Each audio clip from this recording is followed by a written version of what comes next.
हाय सभी लोगों को, आप सभी लोगों का चैनल में स्वागत है। आज का जो मैं एमसीक्यू लेके आई हूँ ये बहुत ही इम्पॉर्टेंट है। बाकी सारे ही इम्पॉर्टेंट होते हैं, बट आज मैं आपको मिक्स करके लाई हूँ। कुछ पोर्शन ग्रामर का है एंड कुछ पोर्शन लिटरेचर का है। So it is a mixed practice set. तो let's begin with the topic. आज सबसे पहले हम करेंगे कॉम्प्रिहेंशन, जो कि आपके एग्जाम में आएगा। तो पहले कॉम्प्रिहेंशन को पढ़ लेते हैं। Okay, so let's have a look. देखिए, ये बोल रहा है, read the following passage carefully. Okay, read the following passage carefully and answer the questions given below it. आपको पैसेज को ढंग से पढ़ना है, उसके बाद इससे रिलेटेड जो प्रश्न है उसके आंसर्स टिक करने हैं।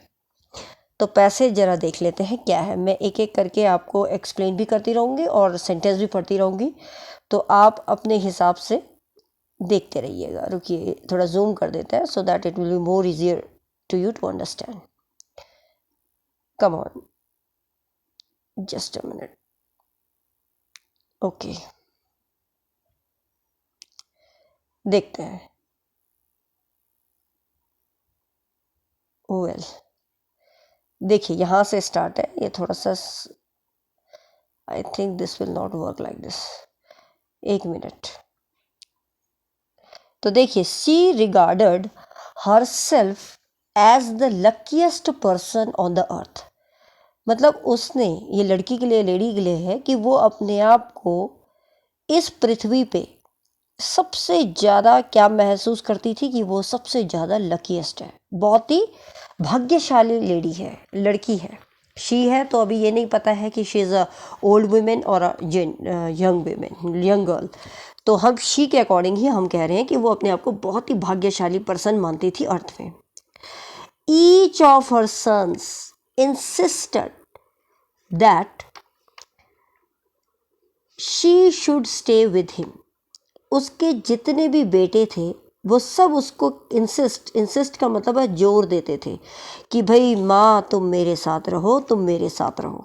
ठीक है, यहाँ तक समझ में आया होगा। Many times there were hot exchanges among the brothers. बहुत सी बार ऐसा होता था कि आपस में भाइयों के बीच में हॉट एक्सचेंजेस, मतलब गुस्सा हो जाता था आपस में भाइयों के बीच में, इसी इश्यू को लेकर, इसी मुद्दे को लेकर कि भाई माँ तुम मेरे साथ रहो, माँ मेरे साथ रहो। मतलब इतना हो गया था कि कोई कहता था माँ मेरे साथ रहेगी, कोई कहता था मेरे साथ रहेगी। ठीक है, फिर क्या होता है, her husband had left her abundance of wealth and large property. उसके पति की, मतलब इस लेडी के पति की मृत्यु हो चुकी है। उसके पति ने उसके लिए बहुत सारा, अबंडेंस का मतलब होता है बहुत सारी धनराशि और बहुत सारी प्रॉपर्टी जोड़ के रखी हुई थी, और उसको वो दे के चला जाता है। ठीक है, she was so much overwhelmed with their devotion and affection that she distributed all her wealth and property among them, ignoring the advice of her well wisher। अब देखिए कितनी बड़ी बात है कि वो अपने बेटों के प्रति बहुत खुश, ओवरवेलम का तो मतलब होता है बहुत उल्लास, मतलब खुशी भर गई जीवन में। किसको देख के कि मेरे बच्चों को मेरे प्रति कितना तो डिवोशन है, मेरे प्रति कितनी सहानुभूति है, मेरे प्रति कितना त्याग है, अफेक्शन है। और इसी को देखते हुए उसने अपनी जितनी भी प्रॉपर्टी थी, जितनी भी धनराशि थी, बिना ये सोचे हुए, बिना जो उसके वेल विशर थे, उस लेडी के जो अच्छे वेल विशर थे, उसके अच्छे भलाई के लिए बोलते थे, उनकी सलाह ना लेकर, उनकी सलाह को नज़रअंदाज कर दिया, इग्नोर कर दिया, और अपनी प्रॉपर्टी को और अपने धनराशि को अपने बेटों पे बांट दिया। ठीक है, अब आगे देखिए कहानी कितनी इंटरेस्टिंग है। Now her sons began to avoid her as if she was suffering from some infectious disease। अब उसके बेटे जो थे, जो बार बार लगे हुए थे कि माँ मेरे पास रहो, अब वो उसको अवॉइड करने लग गए, नज़रअंदाज करने लग गए, क्योंकि वो एक इन्फेक्शियस डिसीज़, जो इन्फेक्शन होता है फैलने वाला, वो बीमारी से वो ग्रसित थी। इसके बाद Each turned out of his house with one excuse or the peace of his family. अब हर बेटे ने क्या किया, उसको अपने घर से निकाल लिया ये बहाना देकर कि घर में क्या है, शांति चाहिए। ठीक है, माँ को घर से बाहर निकाल दिया ये बोल के कि हमारे को घर में क्या चाहिए, शांति। And the other said that the education of his children suffered on her account. और किसी और ने, दूसरे ने तो कहा कि तुम्हारे रहने से माँ मेरे बच्चों की जो एजुकेशन है उस पे बहुत ज़्यादा फर्क पड़ रहा है। The third accused her of stealing money. और जो तीसरा बेटा था उसने तो उस पे अक्यूज मतलब कि आरोप लगा दिया कि माँ तुमने तो मेरे पैसे चोर लिए। She died heartbroken in a home for destitute. वो इस डेस्ट्यूट, इस कलेश की वजह से वो उसका दिल इतना टूट गया था कि वो मर भी गई थी उस घर में। ठीक है, शी डाइड हार्ट ब्रोकन मतलब बुरे दिल से वो मरी उसी घर में इस कलह को देखकर। इतना उसको अनएक्सपेक्टेड रहा कि मेरे बच्चों ने मेरे साथ क्या किया। और ये सब तब हुआ जब उसने उस अपनी वेल्थ को डिस्ट्रीब्यूट किया। सो अब ये आपको पैसेज समझ में आ गया होगा। थोड़ा पैसेज की मैं आपको ट्रिक भी बता दूं। आपके एग्ज़ाम में यदि पैसेज आता है, पैसेज तो आएगा ही, तो पैसेज को एक बार आप रैंडमली एक बार उसकी फटाफट से आप एक रीडिंग मार लिया करें।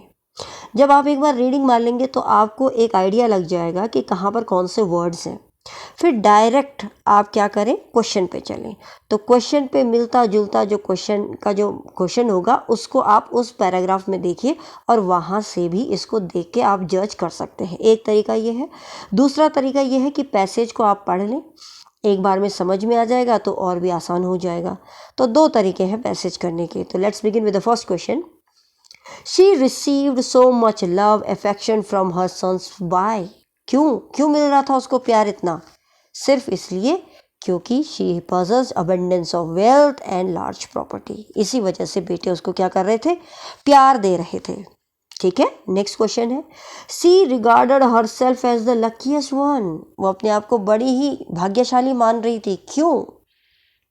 क्योंकि उसको ऐसा लग रहा था कि उसके बेटे उसके लिए बहुत ज़्यादा क्या है, डिवोटेड हैं। तो डिवोटेड का यहाँ पर वर्ड आया है, her sons were apparently devoted to her. उसको ये लग रहा था कि मेरे बेटे मेरे लिए बहुत ज़्यादा, मेरे प्रति उनका क्या है, झुकाव है और मेरे को बहुत प्यार करते हैं, समर्पित है मेरे लिए।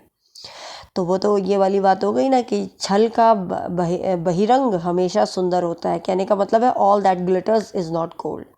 जैसा उसको लग रहा था, ये जिस हिसाब से कर रहे हैं सच में अंदर से ये ऐसे नहीं है।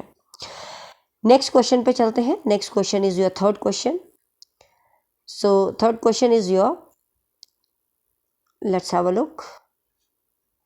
She died heartbroken because, वो क्यों मर जाती है heartbroken? Because her sons has abandoned her, क्योंकि उसके बेटों ने उसको छोड़ दिया था। abandon का मतलब होता है त्यागना या आप कह सकते हो छोड़ना। ठीक है, नेक्स्ट क्वेश्चन है। her sons avoided her after she had given them her wealth property because, उनके बेटों ने उसकी माँ को उस तब छोड़ दिया जब उसके बेटों को उन्होंने प्रॉपर्टी बांट दी थी। क्यों? why? क्योंकि she was left with no wealth and property. अब उसको लगा, अब उन बेटों को लगा अब इस बुढ़िया का क्या काम, अब तो इसने पैसे दे दिए, अब सब कुछ हमने ले लिया, अब भाड़ में जाए। ये ज़िंदगी की सत्यता है, बहुत से ऐसे होते हैं। तो वो चीज़ यहाँ पर दर्शाई गई है इस पैराग्राफ के थ्रू। नेक्स्ट क्वेश्चन चलते हैं फिफ्थ क्वेश्चन पे। फिफ्थ क्वेश्चन है, she distributed property and wealth among her sons because, वो क्यों उसने अपनी पूरी प्रॉपर्टी और वेल्थ को अपने बच्चों पे बांट दिया? क्योंकि शी वॉज, क्यों बांट दिया? क्योंकि वो क्या हो गई थी, अपने बच्चों के डिवोशन, प्यार को और अफेक्शन प्यार और त्याग को देखकर बहुत ज़्यादा खुश हो गई थी, मन भर गया। मतलब उसको ओवरवेल्म्ड का मतलब होता है बहुत ज़्यादा टच कर गया। कहते हैं ना, ओ आई एम ओवरवेल्म, मतलब मैं तो बहुत ज़्यादा खुश हो गई, उसे कहते हैं। क्वेश्चन नंबर 6 है। अब आपको देखिए, ये क्वेश्चन तो पैराग्राफ से था, तो कुछ क्वेश्चंस इस तरीके से पैराग्राफ से भी आएंगे। ठीक है, नेक्स्ट क्वेश्चन है आपका, आपको अब ये बताना है इनमें से कि जो ट्रांसफॉर्मेशन ऑफ सेंटेंसेस पढ़ते हैं ना आप, correct find the correct sentence, जो कहते हैं कि आपको सही सेंटेंस बताना है कौन सा होगा, तो ये वही वाला प्रश्न आ गया है। 6th क्वेश्चन यहाँ पर यही है, देखिए which of the following is correctly written, इसमें से कौन सा सेंटेंस सही लिखा है, तो उसके लिए आपको सारे सेंटेंस पढ़ने पड़ेंगे। My father is a advocate, तो ये तो गलत है। एडवोकेट, एड और साउंड आ रहा है, तो यहाँ क्या आना चाहिए था, एन, तो अपने आप में ये तो गलत हो गया। He is an European, oh wrong, European का साउंड आ रहा है, U, it is not a vowel, तो यहाँ वोवल नहीं है, तो यहाँ एन नहीं लगेगा, ये भी गलत है। Sun rises in the east, तो ये कहता है कि sun rises in the east, तो ये ऑप्शन इसका देख लेते हैं पहले। तो sun rises in the east, oh ये भी गलत है। आप सोचिए कैसे, क्योंकि यहाँ सन है और सन एक ही है, तो इसके आगे इन्होंने द आर्टिकल भी नहीं लगाया, तो ये भी गलत हो गया। ठीक है, चौथा चलते हैं। You are an M P, an भी सही लगाया है, M P, M L A, M P, M A का साउंड आ रहा है, वोवल साउंड आ रहा है, एन लगाया है, तो ये आपका करेक्ट आंसर है। आई होप आपको समझ में आया होगा। नेक्स्ट क्वेश्चन है, 7th क्वेश्चन है, इसको भी आपने करेक्ट करना है कि what will be the correct answer. The apple was too sour to eat, अब वो कह रहा है कि एप्पल बहुत ही खट्टा था खाने के लिए। अब इसमें वो कह रहा है कि आपको टू हटाना है, टू हटाने के बाद कौन सा स्टेटमेंट यहाँ पर सही होगा। ठीक है, तो देखिए ये यहाँ पर कहता है, अच्छा एक चीज़ मैं आपको बता दूं, आपको कुछ नहीं करना है, आपने एक चीज़ को ध्यान देना है, जब रिमूवल ऑफ टू आता है तो इसका एक रूल होता है, तो वो रूल अगर आपको याद रहेगा तो आप कभी नहीं भूलोगे। तो वो रूल, अगर टू को हटाना है तो सबसे पहले हमारा सब्जेक्ट आता है, ठीक है, फिर वर्ब आता है, ठीक है, फिर सो लगा देना, ठीक है, फिर एडजेक्टिव लगा लेना, एडजेक्टिव, या फिर आप एडवर्ब भी लगा सकते हैं, एडजेक्टिव या एडवर्ब भी लगा सकते हैं।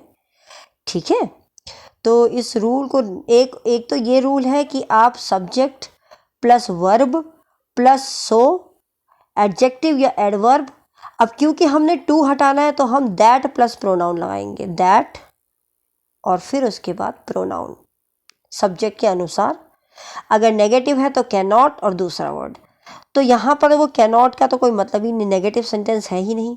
ठीक है, तो एक चीज़ आपका दिमाग में बिल्कुल क्लिक करना चाहिए, देखिए कैन नॉट या कुड नॉट, नॉट वाला तो ये तो आएगा ही नहीं, नेगेटिव सेंटेंस तो है ही नहीं। वो ये तो कह रहा है कि एप्पल वॉज टू सोर, और हमने बोला अभी रूल के अकॉर्डिंग कि वर्ब लगेगा, सब्जेक्ट लगेगा, वर्ब लगेगी, सो लगेगा, तो ये वाला ऑप्शन सही है, आप देख भी लीजिए। द एप्पल वॉज सो सोर दैट इट, दैट यहाँ पर क्या है, हमने बोला था, आपको मैं एक बार क्लियर कर दूँ, तो एक बार आपको रूल याद रहेगा तो आगे भी क्वेश्चन आप कभी भी आएंगे तो आप कर लोगे। ये एप्पल आपका सब्जेक्ट है, वॉज आपका वर्ब है, ठीक है, सो हमने कहा लगेगा ही लगेगा, ठीक है। उसके बाद सोर, सोर यहाँ पर क्या है, एडजेक्टिव है, उसकी क्वालिटी है। दैट हमने कहा, उसके बाद दैट लगेगा, और उसके बाद हमने कहा प्रोनाउन लगेगा, तो इट क्या है, प्रोनाउन। तो ये रूल इस पे पूरा फिट होता है। आ गई बात समझ में? आई होप ये क्लियर हुआ होगा। तो option C will be your right answer. ठीक है, अब आप कहोगे मैडम डी भी तो था, डी में भी सो था, सब कुछ सही था, बट यहाँ पर नॉट है। तो जब हमारे पास नेगेटिव सेंटेंस नहीं है तो हम नेगेटिव सेंटेंस क्यों लेंगे? अगर यहाँ नेगेटिव होता, कहीं ऊपर नॉट लिखा होगा, तो ऑब्वियस सी बात है ये बन जाता, बट क्योंकि ये नेगेटिव नहीं था, पॉजिटिव सेंटेंस था, इसलिए हमने ये वाला लगाना है। I hope it's clear to everyone. अगर आप लोगों को कोई प्रॉब्लम होती है, कहीं पर अंडरस्टैंड नहीं कर पाते हो, तो you are free to ask me through the comment section which is given in the YouTube channel, है ना। आप पूछ सकते हैं जहाँ कहीं भी आपको दिक्कतें आती हैं। चलिए move on to the next question. अब ये क्वेश्चन मैं लाई हूँ एक्टिव पैसिव वॉइस से, जिसे हम बोलते हैं ट्रांसफॉर्मेशन ऑफ सेंटेंसेस। तो आपको क्या करना है, यू हैव टू पिक करना है इसमें कि करेक्ट पैसिव वॉइस कौन सी होगी दी हुई सेंटेंस की। क्वेश्चन को पढ़िए आप। हु डिड दिस, इसकी पैसिव फॉर्म बनानी है आपने। हु डिड दिस, ये किसने किया। अब इसकी पैसिव फॉर्म अगर आप बनाओ तो पैसिव वॉइस जब हम बनाते हैं तो बाई का प्रयोग करते हैं, अगर आपको याद हो, ये किसने किया। तो वहाँ हम यही, जब हम पैसिव बनाएंगे तो हम यही बोलेंगे by whom, was this done. By का प्रयोग करेंगे पैसिव फॉर्म में लगाने के लिए, तो देखो कहीं पर भी बाई नहीं है, यही बाई है, तो ऑप्शन ये भी सही बन जाता है क्योंकि और कोई बाई दिया ही नहीं है। और वैसे भी अगर देखा जाए तो जब हम बनाते हैं तो यही बनेगा, हु डिड दिस, ये किसने किया, ये किसके द्वारा करा गया, तो बाय होम, यह किसके द्वारा किया गया। तो B is your right answer. ठीक है, आई होप आपको क्लियर हो रहे होंगे। और कुछ चीज़ें आप नोट भी कर लीजिए कि ये जो दिया हुआ सेंटेंस है ये सिंपल पास्ट टेंस है। हु यहाँ पर डूअर है, जो काम कर रहा है, एक्शन कर रहा है।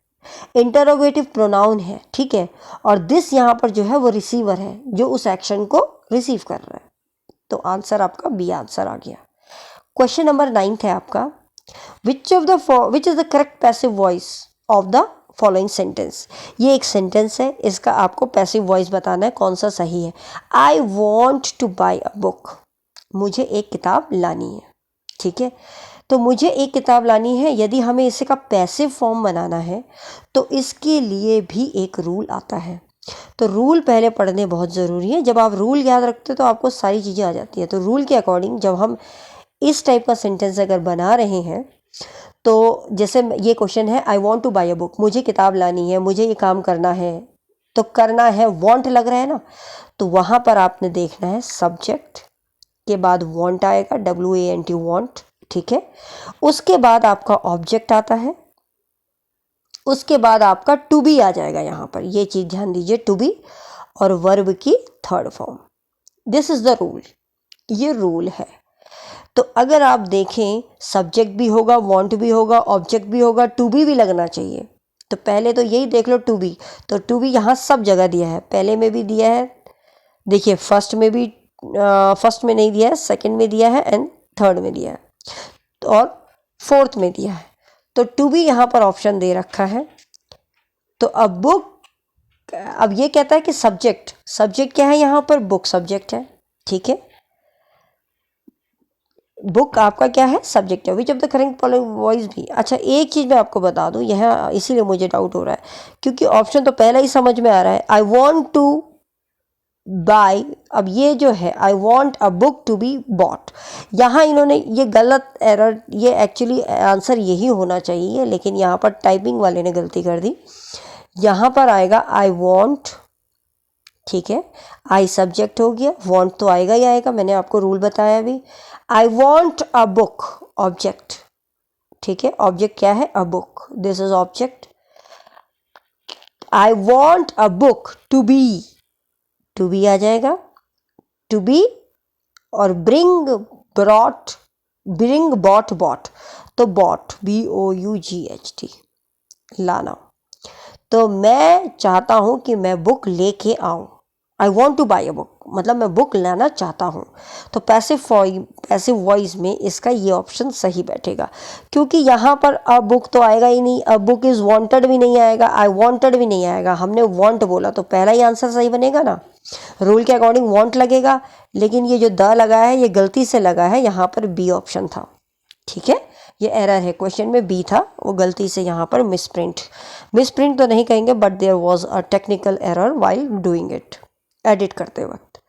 चलिए, moving on to the next question, that is your 10th question. अब आपको कुछ क्वेश्चंस मैं प्रपोजिशन के लेके आई हूँ, so let's begin with the preposition questions. This is your 10th question. Preposition से मैंने आपको और भी क्वेश्चंस कराए थे, तो आपको आसान होगा, आपने पढ़ा हुआ भी है तो इट्स ईजियर कि आप कर लेंगे। तो देखिए क्वेश्चन क्या है, fill in the blank with the correct preposition. आपको करेक्ट प्रपोजिशन इसके अंदर डालना है। तो क्वेश्चन पढ़िए, they all ran dash the farmer's wife who cut off their tails with a carving knife. वे सब के सब फार्मर की वाइफ के पीछे भागे। थोड़ा सेंटेंस सही समझिएगा, क्योंकि वो फार्मर की, जो किसान की वाइफ है, उसके पीछे भागे, जिसने उनकी पूंछें क्या कर दी थी, चाकू से काट दी थी। तो दे ऑल रैन, एनिमल की ही बात हो रही होगी, टेल तो एनिमल के ही होते हैं, ठीक है। तो दे ऑल रैन, बिहाइंड भी नहीं होगा, टू भी नहीं होगा डायरेक्शन के लिए, फ्रॉम भी नहीं होगा वहाँ से, तो किसी के पीछे भागना, रैन after, after will be your right answer. ठीक है, चलिए नेक्स्ट क्वेश्चन पे चलते हैं। 11th question is your, again ये भी प्रपोजिशन से रिलेटेड है, so let's have a look. Which of the following adjectives takes the preposition with after them. अच्छा, ये भी आपको याद रखना चाहिए कि कौन सा ऐसा एडजेक्टिव होता है जो प्रपोजिशन का रूप ले लेता है। एडजेक्टिव है लेकिन वो प्रपोजिशन का रूप ले लेता है जब वो विद के साथ लग जाता है। ठीक है, विद आफ्टर देम, उस जैसे कुछ वर्ड है उसके बाद विद लग जाएगा तो वो प्रपोजिशन बन जाएगा। तो कुछ वर्ड्स हैं ऐसे जो मैं आपको थोड़े से समझा दूं कौन कौन से होते हैं, तो आप लिख भी लीजिए, नोट कर लीजिए, कभी एग्जाम में आए तो आप तुरंत आइडेंटिफाई कर लेंगे कि कौन से वर्ड्स होते हैं। देखिए busy, BUSY, busy. Busy word भी ऐसा है कि बिजी विद लगा लोगे तो ये बन जाता है आपका प्रपोजिशन। जैसे mister Ram is busy with a customer at the moment, तो हम कह सकते हैं भाई राम जो है वो अभी कस्टमर के साथ बिजी है, तो प्रपोजिशन लग गया। बिजी विद, तो बिजी में भी क्या आता है, प्रपोजिशन लगता है। ठीक, फिर दूसरा है, इसी में एक वर्ड आता है कंपैटिबल, जो ये सेकेंड वर्ड दिया है कंपैटिबल। जैसे हमने बोला his political views often were not compatible with her own, कि इसके कुछ पॉलिटिकल व्यूज जो थे वो कंपैटिबल नहीं थे विद, साथ लग गया, प्रपोजिशन बन गया।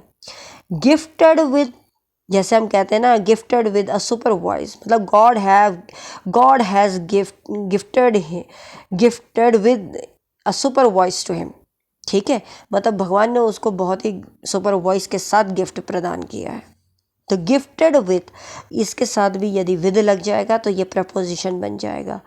Dilated with, she was dilated with her new home, वो बहुत ज़्यादा खुश थी अपने नए घर के साथ। ठीक है, नए घर से वो बहुत ज़्यादा खुश थी। तो यहाँ पर जो ये शब्द है बिजी, कंपैटिबल, गिफ्टेड, डिलाइटेड, इनके बाद यदि विद लग जाता है तो ये एडजेक्टिव्स हैं ये सारे। ठीक है, विशेषण हैं। तो ये सब के सब जब लग जाते हैं विद के साथ तब ये एडजेक्टिव हटकर प्रपोजिशन बन जाते हैं।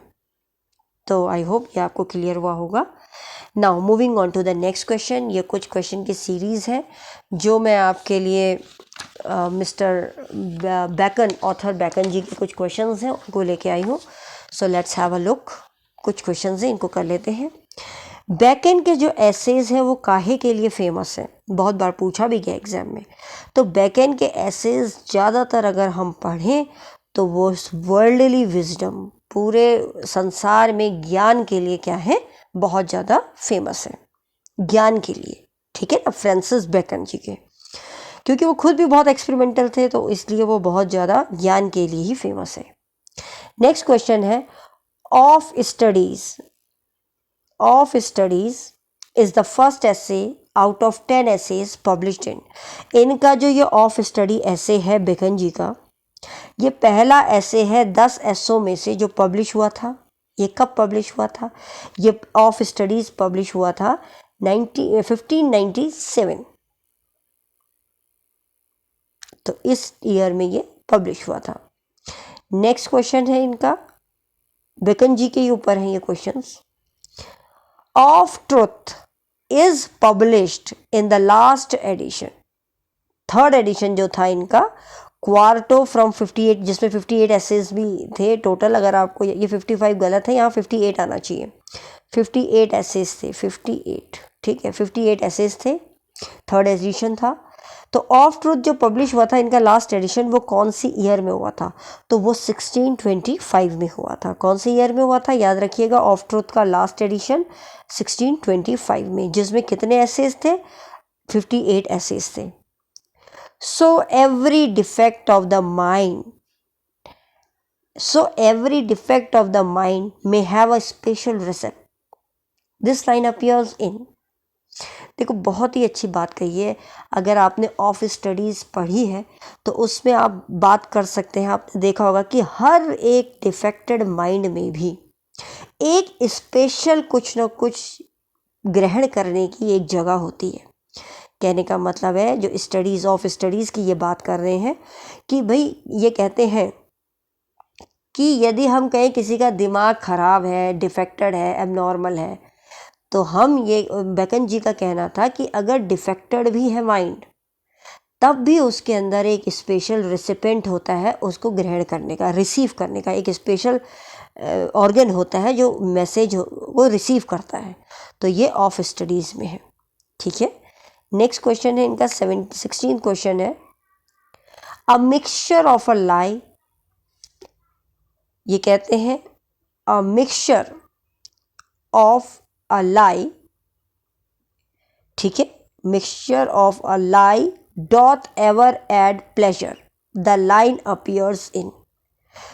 वो कहते हैं कि भाई जो मिक्सचर है लाई का, झूठ का, वो कभी कभी खुशी में भी मिला हुआ होता है। कहते हैं कि जो मिक्सचर है ये जीवन की सच्चाई भी है, कभी कभी जो झूठ का मिक्सचर होता है उसमें भी कभी कभी आनंद जुड़ जाता है। तो ये ऑफ ट्रुथ से इन्होंने लिया है, ठीक है। आई होप ये आपको क्लियर हो रहा होगा। इसके बाद इनका एक क्वेश्चन है, ये वर्जीनिया वुल्फ के ऊपर आ गया है, तो इसको थोड़ा सा देख लेते हैं। पहला क्वेश्चन है, Peter walls always keeps dash with him. ये मेंशन वैसे जब आप पढ़ते हैं तो वहाँ देते हैं कि ये एक डैगर को अपने साथ लेके रखते थे, छोटा सा चाकू टाइप का ही अपने साथ रख के लेके चलते थे पीटर वॉल्स। पीटर वॉल्स कौन थे?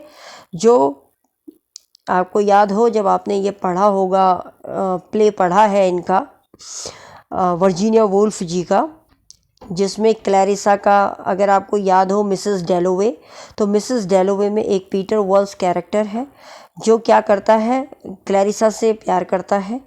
तो वो उसी कैरेक्टर की बात की जा रही है कि वो अपने पर्स में या अपने साथ हमेशा एक डैगर लेके चलता था। वर्जीनिया वुल्फ इज़ तो वर्जीनिया वुल्फ क्या है? ये नोवेल जो था, अगर वर्जीनिया वुल्फ अपने आप में हम बात करें तो वो कैसी राइटर रही हैं? तो वो एक साइकोलॉजिस्ट नोवेलिस्ट रही है। साइकोलॉजिस्ट, दिमाग की जो साइकोलॉजी है उसके ऊपर वो ज़्यादा लिखती थी, जो इनके दिमाग में आता था साइकोलॉजी के ऊपर ज़्यादा लिखा है। तो she was a psychologist novelist. Next question है, where had Peter Walsh gone after Clarissa had rejected to marry him. जब पीटर वॉल्स क्लैरिसा से प्यार करते थे, शादी करना चाहते थे और वो रिजेक्ट कर देती हैं, उसके बाद पीटर वॉल्स कहाँ जाते हैं और कहाँ जाके फिर वो रहना शुरू कर देते हैं? देखिए, जाते वो इंडिया में हैं। कहाँ जाते हैं? इंडिया चले जाते हैं। इंडिया नहीं आएगा, इंडिया आएगा, इंडिया चले जाते हैं। या फिर और उसके बाद वो जाके वहाँ शादी कर लेते हैं। जिस लेडी के साथ करते हैं वो हिंदू रहती हैं, उसके 2 बच्चे भी रहते हैं। तो this is all about the story. और ये क्वेश्चंस थे। तो आज हम 19 क्वेश्चंस लेके आए थे मिक्स प्रैक्टिस सेट के। बाकी कल I will bring more videos, तो आप लोग प्रैक्टिस करते रहिए। आई होप आप लोगों को समझ में आया होगा। अगर आपको ये सब चीज़ें समझ में आ रही हैं तो please like, share and subscribe this channel, जिन्होंने अभी तक नहीं किया, और नोटिफिकेशन को ज़रूर हिट कीजिए, ज़्यादा से ज़्यादा शेयर कीजिए, जिससे कि जो भी वीडियो अपलोड हो आपको तुरंत नोटिफाई हो जाए। Thanks for watching this video. We will see soon in the next video. Till then, bye.